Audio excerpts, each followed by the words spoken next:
중국의 주요 대학들이 일본 교환학생 파견을 중단한 것으로 알려졌습니다. 7일 일본 요미우리 신문에 따르면 베이징의 유명 대학들과 상하이 푸단대학 등이 일본 대학들과의 교환학생 프로그램을 중단했는데요. 중국의 한 유학 중개업체는 지난해 4월 일본으로 간 학생은 약 60명이었지만 올해는 5명뿐이었다고 전했습니다.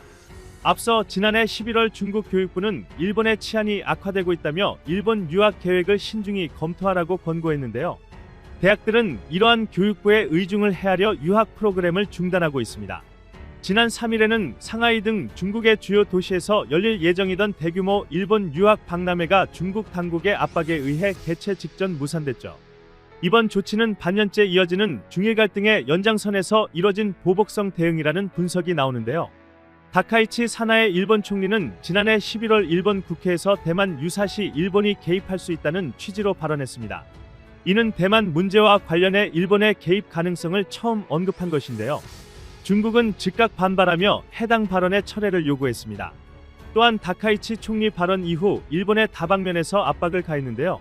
중국은 일본과의 관계를 제한하는 한일령 조치를 시행했고 일본산 수산물 수입 재개를 취소했습니다. 중국은 올해 들어 일본에 대한 압박 수위를 더욱 높여 군사 목적의 이중용도 물자 수출을 금지하는 조치도 단행했습니다. 여기에는 히토류가 대상이 될 수도 있어 일본 산업에 큰 압박이 될 수 있습니다. 일본 역시 물러서지 않았는데요. 최근 일본에서는 살상 무기 수출까지 가능해지며 군사 행보까지 이어지고 있습니다. 지난달 17일에는 일본 해상자위대 호위함이 대만 해협을 통과했는데요. 해당 날짜가 과거 시모노세키 조약 체결일과 겹쳐 중국의 반발을 샀습니다.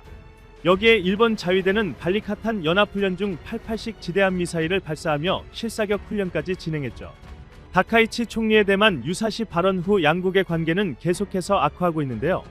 요미우리 신문은 지난 2012년 일본이 센카쿠 열도 국유화를 선언했을 때도 양국 관계가 악화했지만 유학 프로그램을 중단하지는 않았다는 점에서 중일 갈등이 장기화될 것으로 전망했습니다.